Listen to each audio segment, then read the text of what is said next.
ہمارے channel AGO official کو subscribe کریں اور نئی اپڈیٹس کے لیے گھنٹی کے بٹن کو ضرور دبائیں۔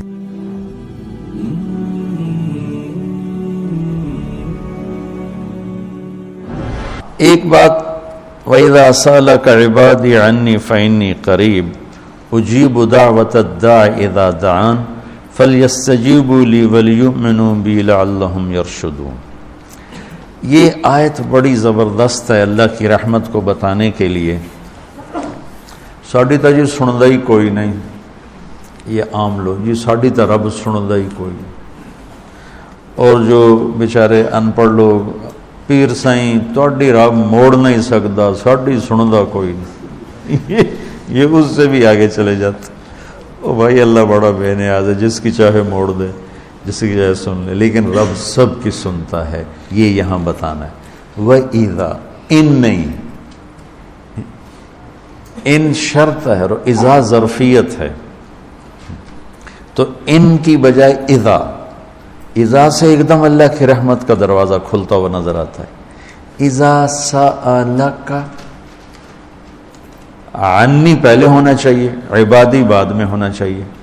جب میرے بارے میں میرے بندے پوچھیں، اللہ کو صحابہ نے سوال کیا، یسألونک یسألونک یسألونک، کتنا قرآن میں ہے، یسألونک عن المحیض قل هو اذی، یسألونک عن الانفال قل الانفال للہ والرسول، یسألونک عن الاہلہ قل ہی مواقیت للناس، یسألونک عن الیتامى قل اصلاح لہم۔ جتنے بھی صحابہ نے سوال کیے وہ آئے ہیں یسألونک، یہ آپ سے پوچھتے ہیں، ٹھیک ہو گیا؟ تو یا حبیبی یا محمد قل، آپ کہیے، یہ جواب ہے۔ یہ سارے قرآن میں طرز ہے، کوئی 14 کے 18 دفعہ یسألونک کا لفظ آیا۔ صحابہ نے سوال کیا، اللہ کدھر ہے؟ قریب ہے تو مناجات کریں، دور ہے تو زور سے پکاریں۔ تو اس پر آیت یوں اترنی چاہیے تھی، یسألونک عنی، جیسے باقی آ رہا ہے سارے سوالوں کا جو لفظ آیا ہے یسألون، آپ سے پوچھتے ہیں، تو یہاں بھی ہونا چاہیے تھا آپ سے پوچھتے ہیں، عنی میرے بارے میں، قل تو آپ کہیے، ہوا قریب کہ وہ تمہارے قریب ہے۔ یہ میری بات سمجھ میں آئی؟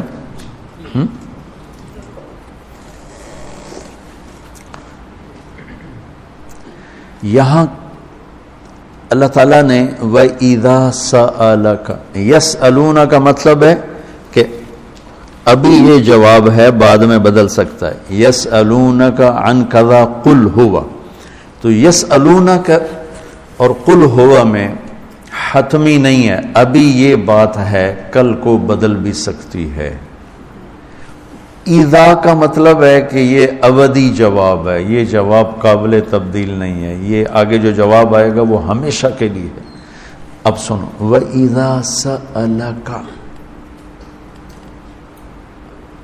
عِبَادِي عَنِّي، اپنے آپ کو بعد میں ذکر کیا اور اپنے بندوں کو پہلے ذکر کیا۔ اِذَا سَأَلَكَ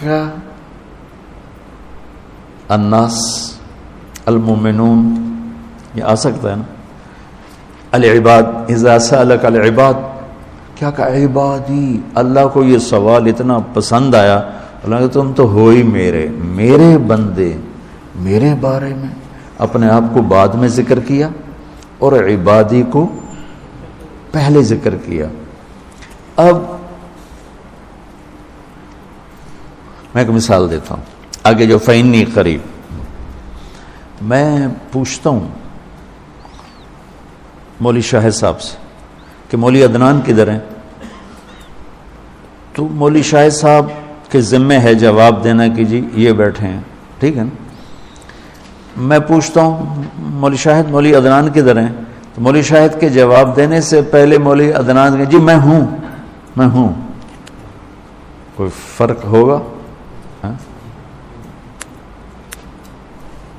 مجھے سمجھ میں نہیں آ رہا، شیخ رمزی واضح کرے تو کرے، مجھے سمجھ میں نہیں آ رہا کہ میں اس کو واضح کیسے کروں کہ اللہ کے نبی سے صحابہ پوچھ رہے ہیں رب کے بارے میں بتائیں، تو اللہ تعالیٰ اس کو یوں لا کر کہتا ہے کہ یہ آپ سے میرے بارے میں پوچھیں تو میرے نبی آپ ہٹ جائیں، میں جواب دیتا ہوں، میں ہوں، تمہارے ساتھ ہوں، تمہارے پاس ہوں، شہرک سے زیادہ قریب ہوں، تمہارے ساتھ ہوں. تو کیسے کہتے ہو کہ میں تمہاری سنتا نہیں؟ اجیب دعوتن، دعوت الدع، دعا دعا بار بار پکارنا، اور دعوتن ایک دفعہ پکارنا. اللہ اس آیت میں کہہ رہا ہے کہ جو زندگی میں جس نے مجھے کبھی ایک دفعہ بھی پکارا ہو میں اس کی دعا پر بھی لبیک کہتا ہوں. یہ نہیں کہ میں نہیں میں سنتا ہوں، تم سنانے والے بنو. ہم تو مائل بکرم ہیں، کوئی سائل ہی نہیں، راہ دکھلائیں کسے راہ رو منزل ہی نہیں. کوئی مانگنے والے تو بنو. اور میں قربان جاؤں، اس نے مانگنے کے لیے تقوی نہیں مانگا. کتنی عجیب بات. اللہ کو پتہ ہے ہر آدمی تو تقوی والا نہیں ہو سکتا، نہیں، اور ہر آدمی علامہ بھی نہیں ہو سکتا، تہجد گزار بھی نہیں ہو سکتا ہے، نمازی بھی نہیں ہو سکتا ہے. ایک کام ہر آدمی کر سکتا، اللہ نے وہ لگا دے. مسلمان ہونا بھی نہیں لگایا. مسلمان ہونا بھی، ہندوؤں کو کوئی اور رب دے گا، ان کو تو اللہ ہی دے گا. تو میں قربان جاؤں، کہتا امن یجیب المضطر اذا دعاہ. بس مجھے آنسو بہا کے دکھا دے، پھر تو ہندو ہے، سکھ ہے، مسلم ہے، عیسائی ہے، آ جاؤں گا، میں آ جاؤں گا.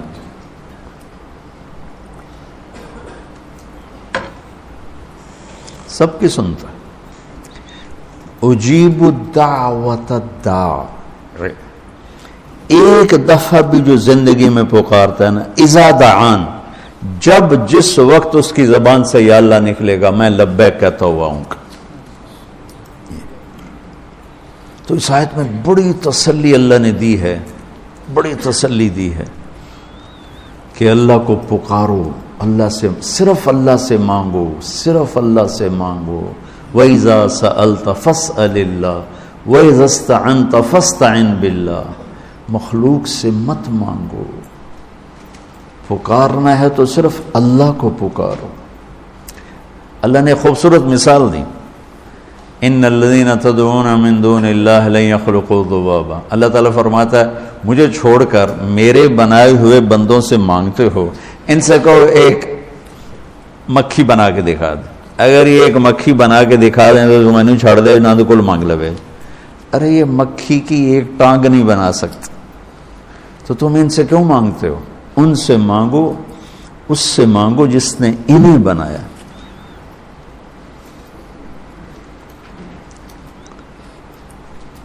تو اس آیت میں اللہ نے بڑی تسلی دی ہے کہ تم مانگنے والے رو دھو کے میرے سامنے رونا سیکھ لو، کر دوں، مضطر بن کے دکھا دو.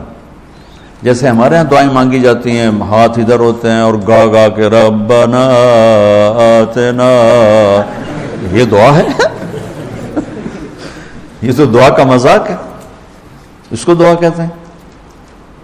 اور پیچھے نمازیوں کو کوئی ہوش نہیں ہوتا کہ مولوی صاحب کیا دعا مانگ رہے ہیں.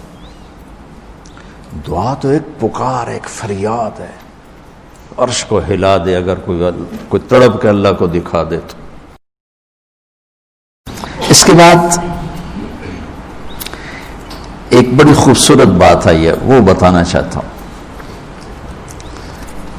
احل لکم لیلۃ الصیام الرفث الی نسائکم ہن لباس لکم وانتم لباس لہن. بس یہ بتانا چاہتا. اتنی بڑی خیر کا ہے، اتنی بڑی سبحان اللہ.